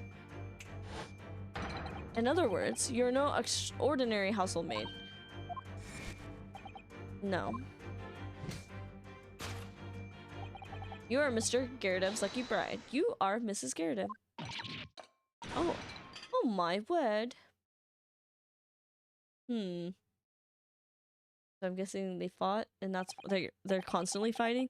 They're in an abusive relationship. Well, jolly fine detecting, sir. As you rightly surmise, this is the wife, yes, my Joan. Rather let herself go, you might say, but she was a bally cockleback. Jesus Christ.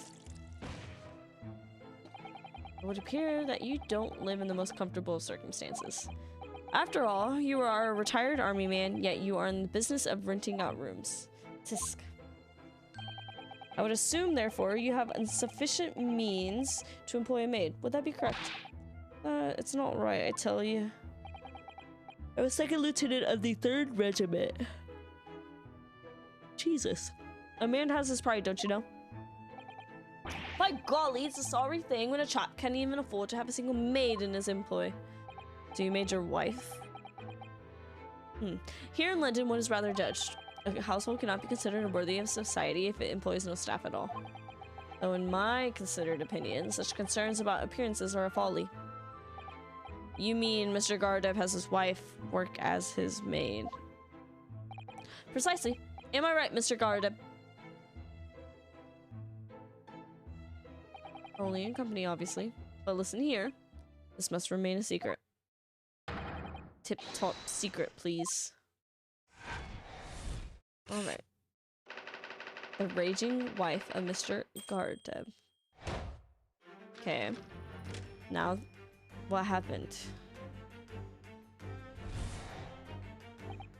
Now, Mr. Gardeb, it's plainly clear that you still have a deep feelings for this formidable beast. Indeed, in that blithe pose, the distress this loss has caused you is veritably tangible. Your head weighs heavy on your shoulders. The pain is being revealed by the supporting arm. Mr. Holmes is quite something. He's still calling Mr. Gardeb's wife a beast. As a woman, that feels uncomfortable. But Mrs. Gardeb is standing beside her husband as we speak. In other words, he hasn't lost his beloved at all, has he? Oh, how true. Perhaps the supporting arm seems to be propping up his head. Other significance. According to Mr. Sholmes, Mr. Gardeb's pain is tangible, though. It means they were fighting. Oh my, look at that bright red mark. Gosh, that's quite something. Clearly made by somebody's hand. Mr. Gardeb has been slapped on the face. I've never seen such a clearly defined mark. Whoever could have done such a thing? Well, I think we know. Take that! What if you're wrong? I don't want to be wrong. But what if you are wrong? What does it do? Does it like freak out? Your head weighs heavy on your shoulders. The pain you feel being revealed by that slapped cheek. And of course, the deliverer. Oh my gosh. Why am I so tired? Of course, the deliverer of that impressive mark on your cheek that refuses to fade was you, Madame Joan Gardeb. Well, yes. You have been desperate to hide the slap mark on your cheek, sir.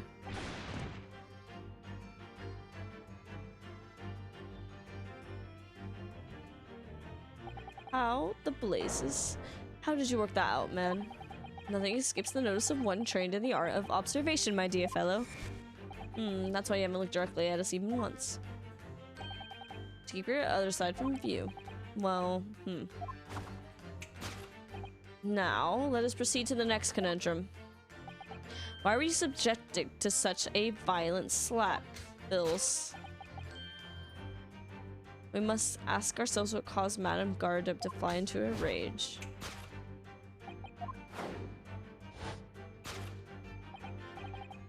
Okay, it's not the bills. It's not the bills. It's gonna be something else, though. Which don't believe that thing responsible for gobbling up all that food was Mr. Gardeb's wife. She's a person, not a thing. Yes, well, she's also a person who gave her husband a mighty slap around the face. One so hard that it left a perfect hand mark. Why would a woman want to hit her husband with such force, I wonder? I'd love to know the answer. Bookmark. Ah, another woman. Someone must be reading this book at this moment. There's a bookmark here. Look, Mr. Gardeb is clearly an avid reader. Wait a minute. I don't think this is a bookmark. No, it isn't. It's a note written in a woman's hand. Oh, James, I love you. Yours, Mary. Look next to the signature here. Lip marks made with lipstick. Oh, what a passionate romantic gesture. Don't get any ideas, Suzanne-san. Oh dear, I'm sorry. So this bookmark is actually a love note.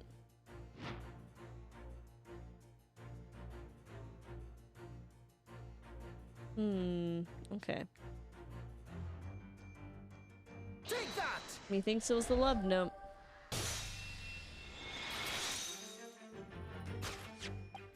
It is the love note that has given rise to the pain you suffer. Oh, James, I love you. How? He was standing there. He should have been able to read that. Perhaps the sender of this note, a certain Miss Mary, is the fly in the ointment there. Oh, she is angry. Oh my god. We're witnessing this? I don't know the bawling woman. You don't know her. That note wasn't written to me. Hi, Impo. How are you? That note wasn't written to me. Well, who was it written to? Mr. Gardeb? Just in the book. I don't know how it got there. It was just in there, you say? Ooh, what kind of cookies? That's right. That's what I've been saying. A likely story. Now listen here, Joan. Old thing. I explained at the time. Bought the book at that secondhand place and that note must have already been in there. So the previous owner of the book was using the note as a bookmark, you mean? That's right. That's what I've been saying. Oh my gosh, she is so angry. Bird's nest. Chocolate cookies with Cadbury eggs and sprinkles on top.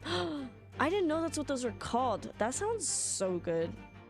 I didn't know that's what they're called. Now I want cookies. I have Girl Scout cookies still, though. I have Thin Mints and peanut butter patties.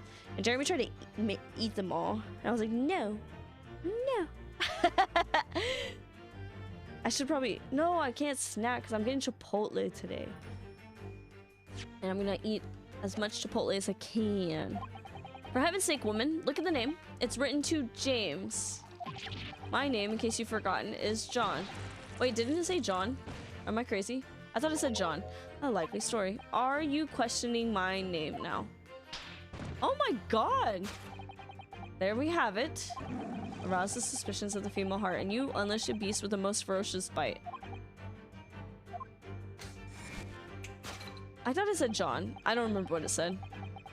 Now, in a final fit of rage, the ferocious beast carried out one last unimaginable attack. Stop calling her a beast. That is kind of mean. That's a little mean.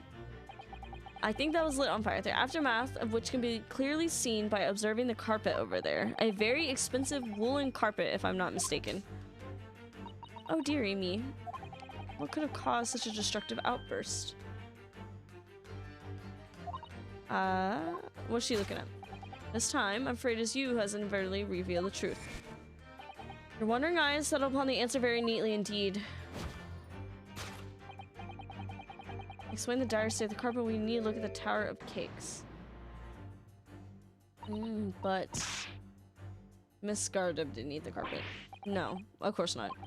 But there doesn't seem to be any doubt. The state of disarray that this room is in is a result of her wild temper. No, that's true. So this is the last part of Mr. Sholmes' deduction that we need to fix. We need to only follow Mrs. Gardeb's gaze, and that will tell us the real answer. Let's see what we can see. Okay.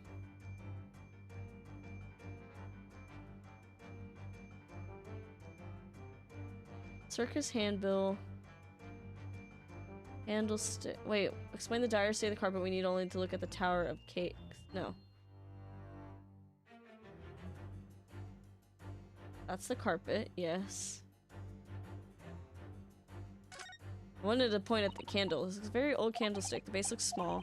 Looks to me like even the slightest knock would make it topple over. Yeah, it was the candle. I just didn't know which candle I had to click on. Oh dear, that would be dangerous. Wait, take a look. There's one candle missing. Yeah, no shit. I didn't notice that before. Why is that, I wonder? Why is one candle of the three missing from its holder? I feel like Holmes is being a little silly goose. We're gonna say... What is... Is there anything else in here? No. Okay. Take that!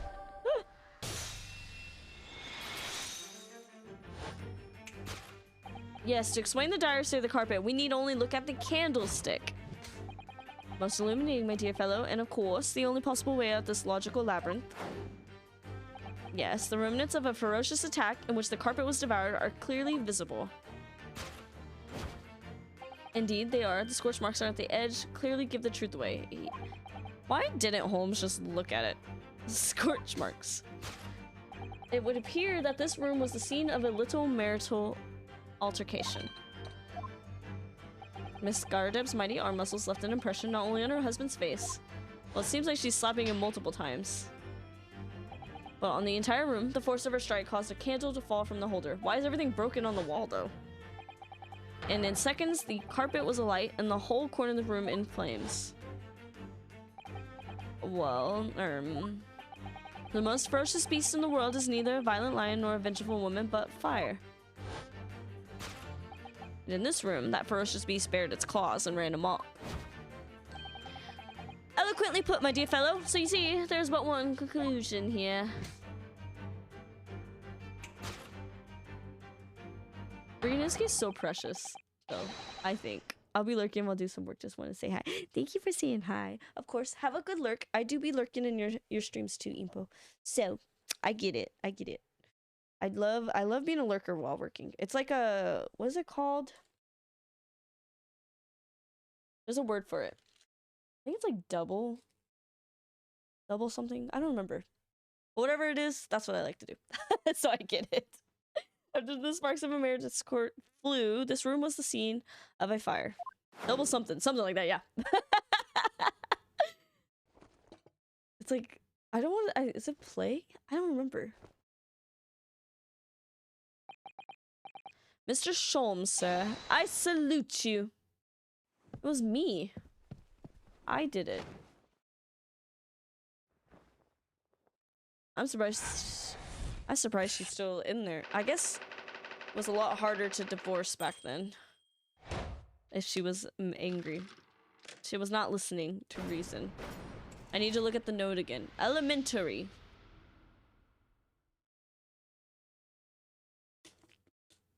I'm kind of sad we didn't get to see Sholmes in the last chapter though. These dash long winter nights, you know, nothing to do but read in front of the fire. Luckily, there's a jolly good secondhand bookshop just around the corner. Buy all my old novels there. And in the pages of one particular novel, you discover some rather illicit material. For which your wife admonished you hardly, it seems. Don't know about admonished. Demolished might be rather closer to the mock. And beast is most certainly an apt description. Here we go again. And the carpet, was that destroyed by fire when a candle fell on the floor? Right to say it was. Happened in the blink of an eye, you know. The whole place filled with smoke. Couldn't see a boldy thing.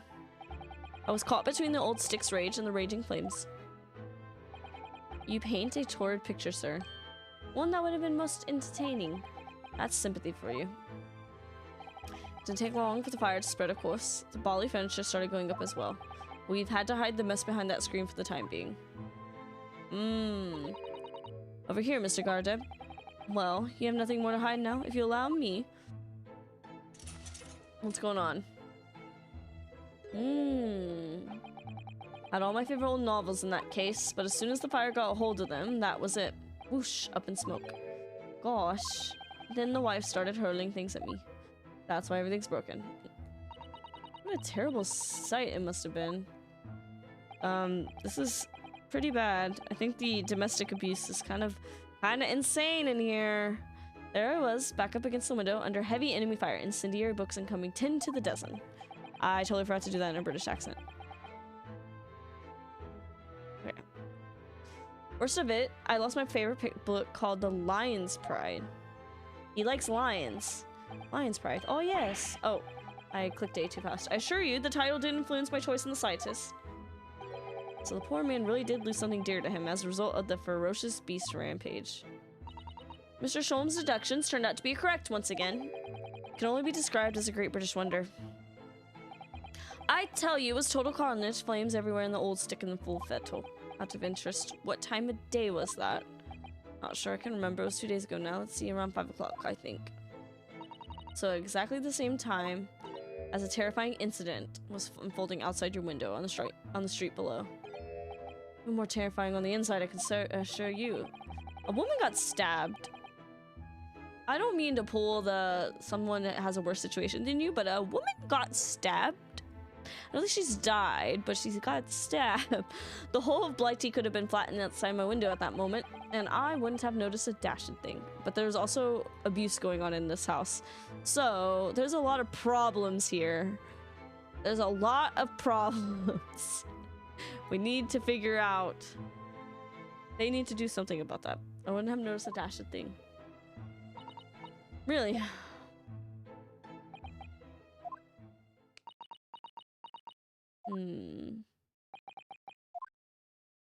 Mr. Sholmes. Yes, Mr. Naruhodo, what can I do for you? I think we've got to the bottom of Mr. Gardeb's situation now. What does it have to do with Mr. Natsume's circumstances? I can't help you there, I'm afraid. My dear fellow, if you recall, I did say as much from the outset. I warned you that although I knew the retired army man to be hiding something, I could not be sure whether his secret would prove to be of relevance or not. Just knew you were gonna say that. Aha! Now, Mr. Naruhodo, you mustn't lose heart. Bear in mind that all things fall into one of only two categories. Those relevant to the case and those not. That makes no sense to me. Well, no matter. It is of far greater importance that you make up your mind now. Sorry? Visiting hours at the prison will soon be over. Oh, it's that time already. For to accept Mr. Natsume's case, we have official paperwork to attend to. That's it. No more time to think. Perhaps you'd like to betake yourselves to bidding us farewell now. I must prepare supper for Miss Gardeb. Oh yes, I'm so sorry. Thank you both very much for your time. Suzeki-san will be waiting for us, and I'm going to have to give him an answer.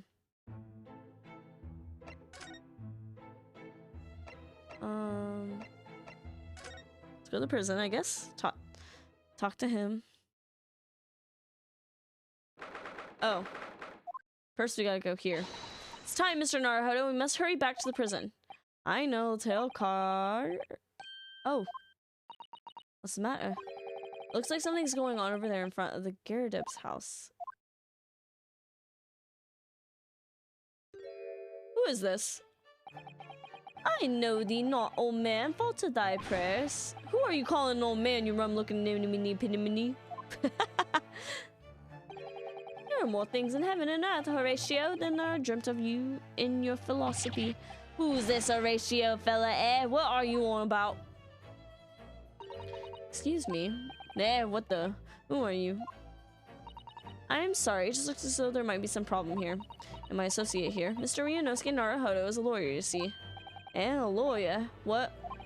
If I can be of any assistance, I'd be happy to help. I'm from Japan, but I have studied English law. Tisk. Fine, I'll be on my way for today, but you mark my words. This ain't over yet. What? Get thee to a nunnery. Do I look like a bloomin' nun to you? Is he just saying, like, plays? Is that all he's doing? I do hope you're not injured. Oh, fair Eastern maiden, thou art so gentle, thank you. What was all that about? There are more things in heaven and earth, Horatio, than are dreamt of you in your philosophy. I'm not Horatio either. He's delusional. Forgive the inquiry, sir, but are you a lodger in the Garadeb residence? Oh, fair Eastern maiden, thou art so right. Yes, I do dwell in this humble abode. Mr. Garadeb mentioned that he had another lodger, didn't he? This must be the man. You happen to know the other lodger who lives on the first floor? Ah, yes, a gentleman named Natsume? More worthy a poemist in my battle of words. Never could there be? Battle, did you say? Who is the stronger, Hamlet or Macbeth? Mr. Natsume, and I spared long into the night. I see.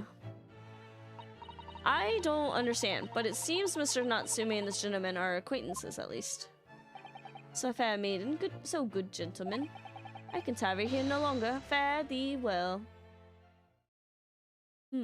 I didn't really understand him, but I think he's returned to his room. Seems he's unaware of what's happened to Mr. Natsume, so he can't really help us. So Zeki-san and that man is lodgers. The Garadeb house is certainly full of eccentrics. Anyway, I'll go and find a carriage. Yes, I'm sure Mr. Natsume is eagerly awaiting our return.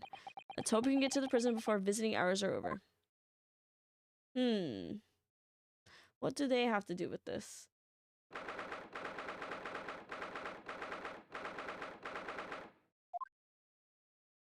Alright. Does he have anything new to tell us? Oh, it's you. You're here. You came, locum student Mr. Naruhodo Esquire. I can't believe you came back. I'm so touched. We are sorry to have kept you waiting, Mr. Natsume. Oh no, think nothing of it. Relax. If I were a cat, I would purr with pleasure at the company of such fine compatriots. Noble, nurturing, never-failing Nipponese. Oh, now, let's not get carried away. Oh, I quite agree. There's nothing more reassuring than the familiarity of one's native land.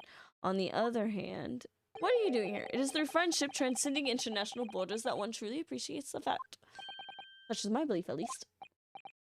It's you! The miserable, rotten spy! Herlock Sholmes. Mr. Sholmes, what are you doing here? I have no intentions of doing anything per se. Save observing, of course. Whatever do you mean, Mr. Sholmes? Well, having encountered some curious reading material in that gloomful room and having unmasked the secret identity of that eccentric pair, I decided I should drop in on my way home to see how our divested friends is faring. Gloomful room? At least your accommodation here offers a window, my dear fellow. In that sense, it is a superior observation. Anyway, I must commend you on your taste in books. My day has been a delight and cost me not a penny.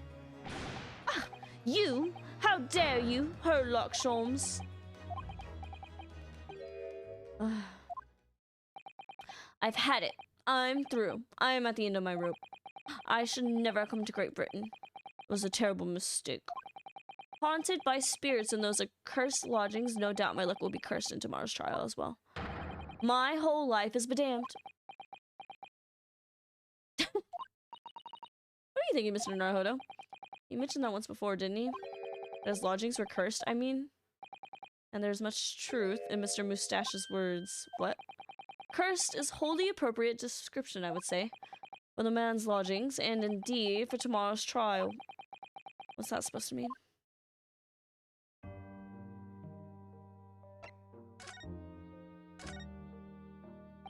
Mr. Natsume, what did you mean by what you just said? About the trial tomorrow being cursed? Oh, no. Why are you looking so grave? You're making me nervous. I was just getting carried away, that's all. I didn't mean anything by it. I see. That really agitated him. You don't mean the trial really is cursed, somehow? Are you referring to the prosecutor, the Reaper of the Bailey? The Reaper? Oh no, what do you mean? Please, tell me, summarize it succinctly in 16 salient words. No defendant has ever survived a trial in which the Reaper stands for the prosecution, ever. Oh my goodness, can it really be true? That was 16 words exactly. Yesterday, Mr. Naruhodo successfully defended someone against the Reaper, though. But then, after the trial was over, the defendant passed away in unusual circumstances. Mr. McGilden. What? What? I am impressed, Mrs. Sato. You have an eye for detail. Actually, the Lord Chief Justice told us. Mr. Sholmes, surely it can't be that having failed to have the accused convicted, Lord Von Zieks killed the man himself. Oh, no, he couldn't have, surely. You have some wonderful notions. Sorry? The man isn't a mass murderer, he's a court prosecutor, my dear fellow. Yes? Why, of course he is. Of course he is! Then why are you trying to scare me? Could be said, however, that the real truth about the man is even more terrifying than your hypothesis.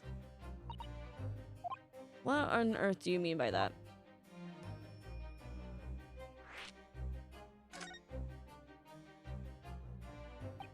Von Zieks is quite exceptional man. However, in London courts of law, exceptional does not equate to winning every case without exception. That's good. Suzuki-san looks like he's gonna cry tears of joy. As you are no doubt aware, in British criminal trial, there's both a judge and a jury.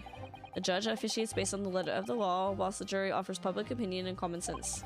It's an excellent system whereby the defendant's guilt is considered from several points of view. However, public opinion in particular is somewhat easily manipulated. Right. Criminals, and corrupt lawyers for that matter, can use it to their advantage. By any means at their disposal, contriving evidence, calling impostor as witnesses, and so on. I said the same thing. By such underhand means, those would want to err. What? Why did I read R like that? By such underhand means, those who would want to are able to sway the jury, which means that even in the light of irrefutable evidence, the prosecution can fail. But it means the wrong verdict can be passed. And sadly, this from time to time, my dear madam, is simply the reality of the situation. That's alright. However, those indicted by Lord Von Zieks cannot escape justice. Their fate is sealed. Oh my. Though the agitation may see them leave their courtroom with their freedom, within months they all disappear. It is most striking. Disappear?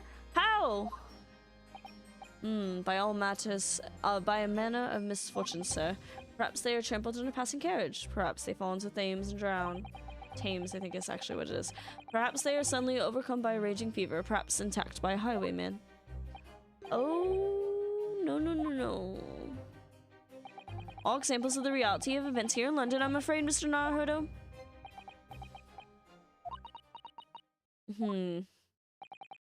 I knew it. I'm a dead dodo done for, doomed. Possibly. When you said accursed lodgings before, you're referring to your room at Mr. Garrideb's house, I assume. Do you mean to say you believe the place is cursed? It's been a year now since I came to Great Britain, but I'd only been in London a week before I started to notice strange feelings in myself. That didn't take long then. Everywhere I looked, there were foreign faces staring at me, laughing behind my back. I was sure people were talking about me. I started to become nervous about going outside. They were always staring at me, all the time, from dawn till dusk. So I shut myself away in my room, but even that didn't help. The fear wouldn't go away. It's a nervous wreck. You must have been very lonely having been away from your homeland for such a long time. I've had to move a number of times, most recently to that room on Briar Road a week ago. Why did you choose there? It seems a little inconvenient. Rent is cheap. I have so little money, it appealed to me straight away. Of course, I asked why it was so affordable. The landlord just simpered and said, "The room is cursed." Oops. He quickly tried to cover his mistake, but it was too late. So I told him, "If you have something to say, then say it, but if not, don't mention it in the first place." Well said. But it was true. It was all true. You mean the room really is cursed? Ever since I moved into that windowless hellhole, my sleep has been plagued with nightmares. I'm awake feeling as though I'm being choked to death. And in my waking hours, people are stabbed in front of me as I walk down the street. I'm branded a killer, thrown in prison. Nobody wants to know me. I'm surrounded by scary, sinister spirits. If only there was someone, just one person on my side. Is he sick from gas poisoning? Can no one find it in his or her heart to believe in me? Really? No one at all? To believe? Yes, to believe.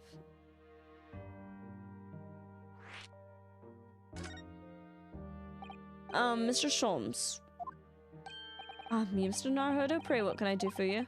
It's about the case on the SS Buria. If you recall... The Buria. Ah, that case. I skipped too far. Well, yes. At that time, I was the suspect, but you believed in me and listened to my side of the story. And you helped us to investigate. I did I? Interesting. What I want to know is why. Why did you believe me? I see, yes. You mean... Because you're a grimly dressed, shady Eastern fellow found with the victim in a locked room. Well, if you like, yes. I'm a little surprised that the answer requires explanation, my dear fellow. It's quite simple, really. You said I didn't do it. I could have been lying. Surely you must have your doubts. You must have suspected me a little. I think perhaps you have misunderstood. I neither recall believing in you, nor in that which you were telling me. What? You see, to the only things I believe in are those I chose to believe in. What do you mean, Mr. Sholmes? I make up my own mind about what is to be believed and what is not. If I should like to believe in something, I do. The circumstances can hang as far as I'm concerned. But I could have betrayed your trust. In that case, I should have made an elementary error of judgment, nothing more. Betrayal of trust is an overused excuse in my opinion. Meaning, whether or not one should trust another is in the final analysis down to oneself. And it's a matter of whether or not one can trust oneself. Yes, he's right. He's right, locum student Mr. Naruhodo, Esquire. Oh, I skipped. Boyfriend. A defense lawyer is only good as his faith in his client. And that comes down to how much faith he has in himself. You were so right, Mr. Cosmo. Is this a good... Oh, okay. I was like, is it... Because I think we'll do the trial tomorrow. Well, my dear fellows, it is time we are leaving, I believe. Already? Visiting hours are over. The guard will be here shortly to escort us out. There is a restaurant near here that serves excellent trout. Would you care to join me? He's jealous. Oh dear, there's never enough time, is there? No. Mr. Natsume, if you'd like in the trial tomorrow, I'd be happy to represent you.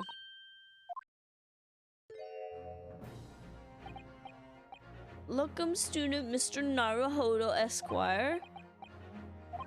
As I said, I only experienced the British courtroom for the first time yesterday. Although the man I was representing was found not guilty, I lost sight of something crucial. Something crucial. What to believe in, the defendant, justice, or the truth? How to believe. But I think I finally worked it out. I've decided I must believe in myself above all else, to trust my instincts. Mr. Naruhodo. And my instincts are telling me that you, Mr. Natsume, are innocent of this crime. It is imperative that we prove that in court. Locum student Mr. Naruhodo Esquire, I will fight for your innocence until the bitter end with every weapon available to me. So I hope you'll permit me to represent you tomorrow. As I said when we first met, I'd like to entrust my fate to someone who will listen to me in my native tongue. Of course, Mr. Natsume. It would be fair to say, Mr. Naruhodo, that your mind was in many ways made up from the outset. You merely needed the events of today to fully realize it. Yes, I think you're right about that. It's been a roundabout journey, but I got there in the end. Jesus. Miss Susato. Yes, would you be willing to stand by my side tomorrow and help me in court? Absolutely. As I said this morning, you may consider me your personal judicial assistant.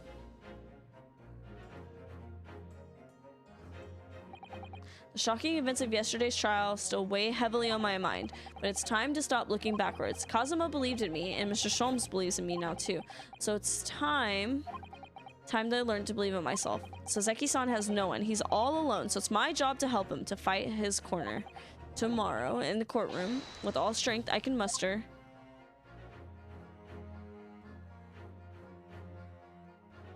To be continued. Okay, so that probably means we should do the trial tomorrow. I'm assuming the trial is going to be kind of long. Right?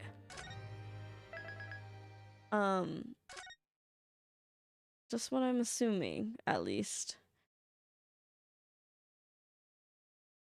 So, that leads us to what to do next. I guess we could raid someone, right?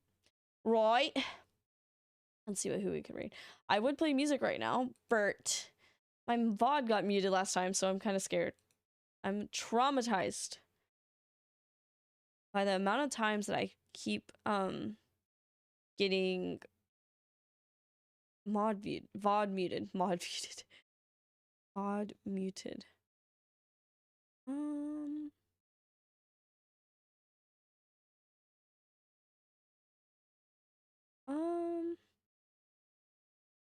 Mushy's streaming, so we're gonna go raid Mushy. Teehee.